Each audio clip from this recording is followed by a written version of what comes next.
So something crazy. Jeff Grubb, I can now see why you are well respected in the gaming conversation.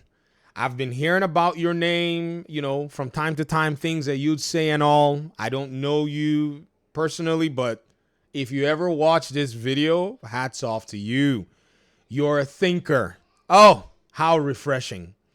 Y'all remember this Colin Moriarty's post, right? Now, I'm not saying Jeff Grubb is saying anything against Colin, where he said, never ask a woman her age, never ask a man his salary, and never ask the incurious gamer how Microsoft will drive revenue by sending Xbox customers to Steam. Do you know what Jeff does? He links a YouTube video. I click the YouTube video and I'm like, why does it look like I've watched this video before? I actually made a reaction on this video a month ago. He talks about the Ecstasias leak that actually started to talk about what we're seeing today, right? And he talks about that leak. Ecstasias is leaking this whole stuff and somebody collates it. And the leak is that Microsoft has basically shown up on the Microsoft Store. There was a Steam thing that allowed for you to be able to go ahead and, access your Steam games. And then he talked about payment processors that Microsoft has allowed for users to be able to pretty much just go ahead and use their own payment processor and sell their goods, and still get their revenue directly. And Grubb is basically putting a different perspective here that this may not just be a money play for Microsoft. Listen to what he says here. I think that this is an important thing to understand. Microsoft seems to have a long-term play here that isn't about making money from consoles. Now, that's not too shocking. Again, if you're watching this, you've been following it, you understand that much. But it's like, okay, well, yeah, it's still that's a lot of money. You don't I'm hitting subscribe. want to lose that. Well, when I say they're not trying to make money from selling consoles, where are they trying to make money? And it's by trying to sell their video games everywhere. And this movement, or this sort of maneuver that they're making here, is in line with that idea and could help them step forward into a way of making even more money. So the idea is that Microsoft is going to open up Windows and Xboxes to all the other stores. This is, by the way, before we got the, insider testing and all that, by the way. And even before we saw the Xbox announcements with the Xbox Ally console and such. I wonder what Jeff Grubb has been saying lately. I need to sit here. I need to sit at this table and learn. So if Epic Games wants to put their store on an Xbox, they can do it. If Valve wants to put Steam on an Xbox, they can do it. But it doesn't stop there. If PlayStation wants to put a store on the Xbox, it can do it. Now, Microsoft is doing this seemingly to be like, hey, just play wherever you want. But really, it is to prepare themselves for future regulation and maybe even potentially appearances in court, where they can argue, we did the right thing. We have opened up our ecosystem to all of these other stores. So now it's time for regulators to say this is the way forward, and all walled gardens, all closed platforms should have to do the same, including iOS and PlayStation. Because they need to enter the mobile market. Oh, it resonates more now seeing this, because that market is one that there is a ton of money hiding behind. That's a market that makes PC, even though PC is bigger in comparison to any of the individual, console platforms. But mobile takes the cake, bro. You see where this is heading? Now, again, this is all speculation. This is all kind of looking at the way Microsoft is maneuvering and using that as circumstantial evidence to maybe explain some of the choices it's making. But the regulation and Microsoft's, acquisition of all of these games that do have a lot of microtransaction sales are all kind of lining up so that if Microsoft can get regulators to force Sony to let a Microsoft store onto the PlayStation 5 or PlayStation 6, so that Microsoft can sell you Call of Duty directly without having to cut PlayStation in, and Microsoft can sell you directly, billions of dollars worth of microtransactions that they no longer have to give a 30% cut to Sony for, That is a huge long-term win for them. And I think that is the direction that they're trying to push things. Will that happen? I have no idea. I have no idea. But I think Microsoft believes it has the sway, the power, the money, the fortitude to like withstand the long timeline that this might take to make this happen. Wow. I gotta say, looking around the way regulation is going, the winds are blowing in Microsoft's direction here. It certainly favors this idea as opposed to trying to like just hunker down and keep your walled garden severed off from the rest of the world. That's crazy. That seems like something that isn't going to last. Now, comments are open.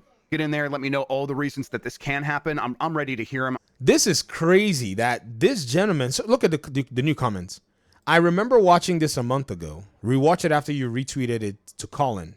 Man, do you have your finger on the pulse? This user said, I'm open to Steam being on Xbox, and hopefully one day we can just buy hardware based on the capabilities and features over lockdown games. Wow.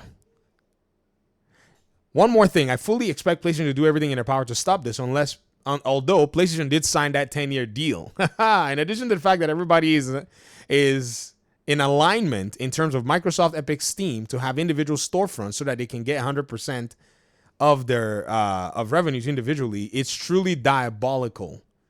If Microsoft can figure out a way to get 100% revenue for Call of Duty as well as their other games, that's going to destroy PlayStation. Huh. This was 6 hours ago. People are now starting to come back here. People are now starting to come back to this retweet, and it's now starting to come together. That's insane. Huh.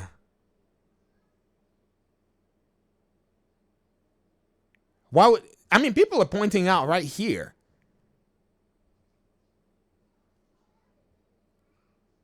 This guy said consoles and phones are different. Market size, manufacturing, pricing. Is Microsoft willing to bet it and sell their existing console at a loss too? They're already betting it. They're selling everything. Everything. Mobile, they want to get into every market. Phil Spencer wants to reach billions of gamers.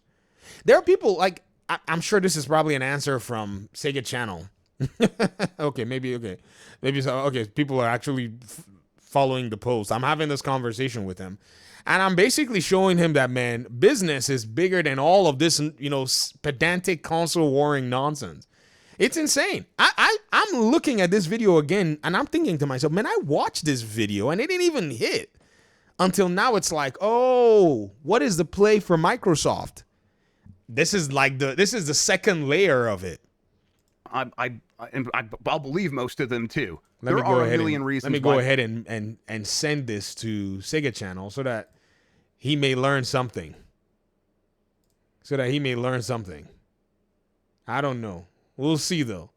Colin ran away. He didn't say anything to Jeff. This won't happen. For one thing, consoles are different than smartphones or PCs, right? They have always been this way. And they are not in the world where consoles are usurping the utility of a personal computer in the way that a smartphone has. So it's like a smartphone, you can argue, has sort of taken the place of the personal computer and our access to online and the internet and things like that. And Apple's practices of, okay, if you get Patreon and then you go to make to buy something on Patreon or subscribe to someone on Patreon on an iOS device, even if you're doing that on the internet, on the web, through a browser, Apple still gets a cut of that. That's crazy. That would be like calling up. Apple needs to quickly be removed from this terrible position, because that thing affects, it affects the people who are on the other end of that stuff. Domino's on the phone and AT&T, because you're using a landline that's run by AT&T, they get 30% of the money you spend on that pizza. That's crazy. What Apple was doing. That's super egregious. That is over the line. And it looks especially bad because for a lot of people, their smartphone is their computer. It's how they access the internet. And so it's different. Apple, anti-consumer as flip. Than a console. Now, is that going to matter to a judge? Is that going to matter to someone who just sees this as commerce? I don't know. So, and I think Microsoft is hoping that, what makes sense for one platform should make sense for all these platforms. And in that case, it might be able to really make this work out to its advantage. In the meantime, and this is Machiavellian sort of plotting and scheming.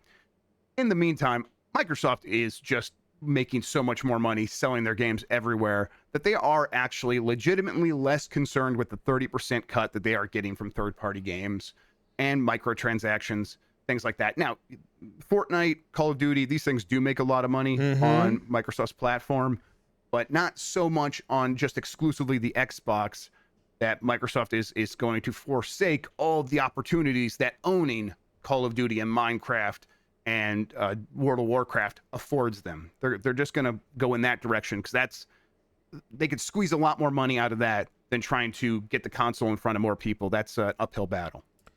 Because they already own the IP. So send it out there. Yeah. Hope that made sense. Makes sense to me. It's a worthwhile hypothesis. It's one that's coming from a place of looking at all of the legal loopholes, all of the challenges that they have to face. I mean, do I agree with it? Well, I can't tell. That's the thing about it. It's hypothetical, but it's one that's actually thinking about the potential. And Colin brought up that question like, he thought he dropped the bomb and ran away and went to enjoy the weekend or something.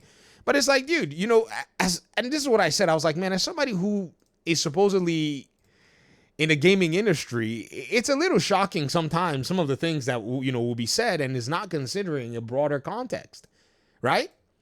And people don't realize that after Activision Blizzard King was acquired, PlayStation has not been the same and will not be the same again. That's Jim Ryan said that. If they were to basically do anything in terms of just giving PlayStation something slightly different, it's the end of the line. And whether or not they even give them a bundle or whatever, all that bundle money and everything is just going straight to Xbox's pockets. Talk to me in the comment section, man. Thanks for watching the video. Peace out.